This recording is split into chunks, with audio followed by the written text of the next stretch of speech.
Allez, on continue les amis avec le bilan des francophones. Donc, 3 pilotes, bien sûr, Pierre Gasly, Esteban Ocon et Charles Leclerc. 3 pilotes dans les points, je le disais dans le sommaire.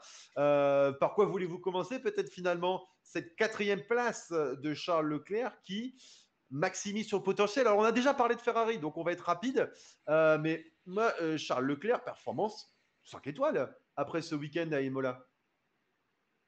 Thibaut, toi qui es le représentant de la Scuderia Ferrari, casque de Michael Schumacher dans le fond Ouais, de ton décor, est-ce que Charles Leclerc a fait un week-end 5 étoiles à Imola? ouais, pour moi, oui. Il peut pas aller chercher grand-chose de plus. Et il case toutes les coches. Il fait une très bonne qualif.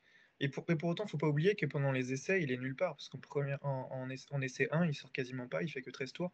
Donc le week-end avait mal débuté. Et pour le reste du week-end, ça a été très très bon, je pense. Il s'est fait doubler par Hamilton, mais il pouvait pas faire grand-chose, je pense. Pas plus. Pas plus, pas plus. Hmm. Vous êtes d'accord avec ça, messieurs les analystes, Mathieu?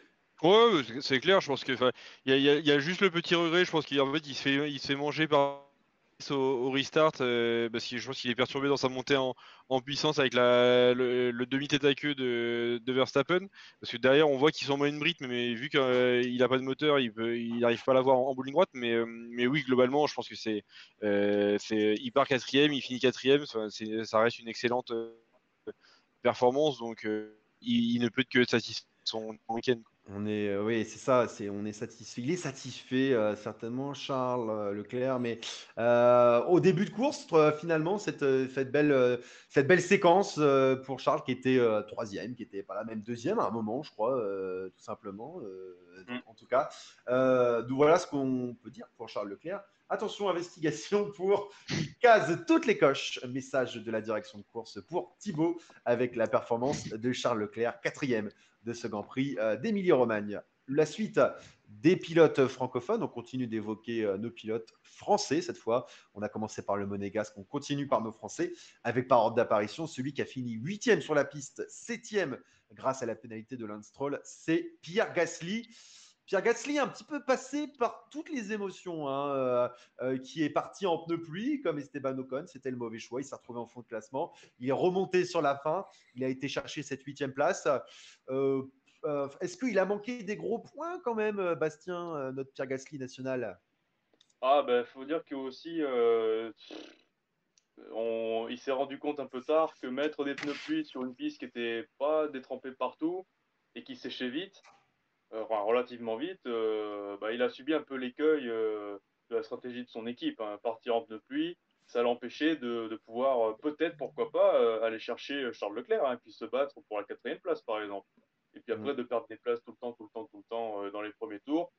À partir de là, ça a ruiné sa course. C'était pas la peine. Et encore que, je trouve qu'il s'en sort bien tout de même à la 8e place. Il a Septième. profité un petit peu de ce qui se passait devant. Ouais, 8e sur la piste, mais 7e au final. Donc, il va chercher Exact. les 6 points de la 7e place. Vous l'aurez vu, les gars, devant McLaren, devant Ferrari, Pierre Gasly, finalement, je disais, il peut être déçu, il aurait pu marquer de plus gros points, mais bon, en fait, au final, quand on voit la concurrence devant, c'était possible de faire mieux pour Pierre Gasly.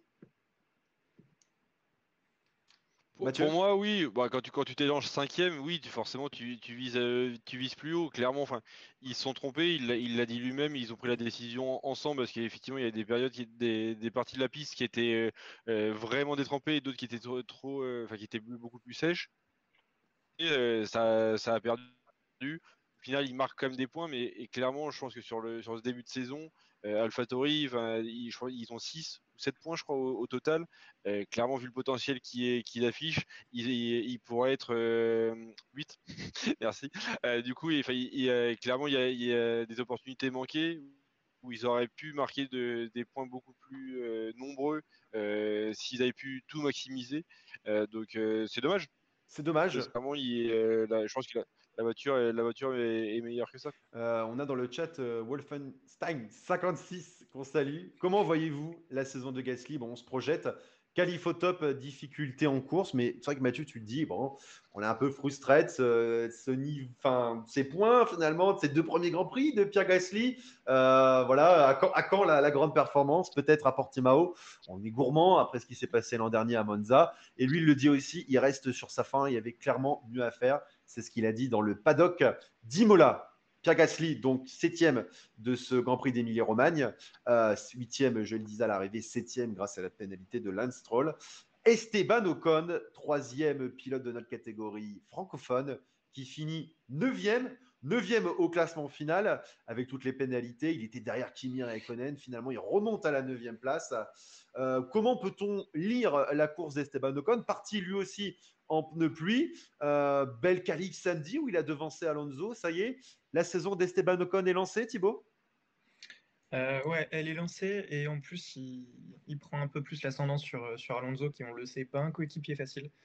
Euh, je pense que là, pour l'instant, il va falloir surtout s'attacher à la bataille dans l'écurie parce que au niveau du rythme, à un moment, c'était quasiment les dernières juste devant les As.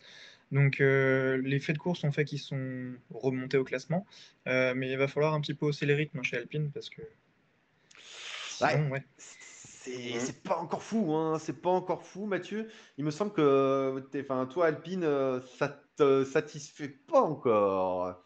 Ah non, de toute façon, je l'avais dit en début de saison. Enfin, clairement, je C'est ça. m'inquiétais pour Alpine et enfin, malheureusement, le début de saison se confirme. Non, pour moi, la vraie bonne nouvelle, enfin, d'hier, c'est effectivement que bah, pareil, Ocon se trompe avec l'équipe sur les pneus au départ. Clairement, il se retrouve dernier, mais il réagissent beaucoup plus vite qu'AlphaTauri. Il change de pneus beaucoup plus vite qu'AlphaTauri. Et surtout, derrière, sur la piste, il arrive à se battre et à passer Alonso, quoi. Et pour moi, ça, Ouais. en termes de message en interne, quand t'as pas grand monde d'autres avec qui pouvoir te battre au quotidien, de pouvoir montrer qu'à la régulière, sans consigne d'équipe, tu arrives à passer devant. Ça c'est bien parce qu'on sait que c'est une saison capitale pour Ocon. On sait qu'il est en fin de contrat à la fin de la saison. Il doit prouver qu'il existe face à un double champion du monde qu'on présente plus.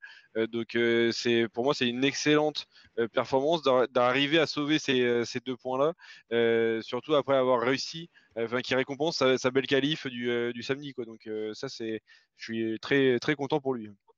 Esteban Ocon, j'aime beaucoup ce terme, mais qui maximise finalement son potentiel avec sa 9e place. Il bat Alonso. Il a connu quelques batailles amusantes, c'est ce qu'il a déclaré dans le paddock d'Imola. Et donc, on le disait tous ensemble, les premiers points de la saison d'Esteban Ocon. Mais Alpine a encore du travail.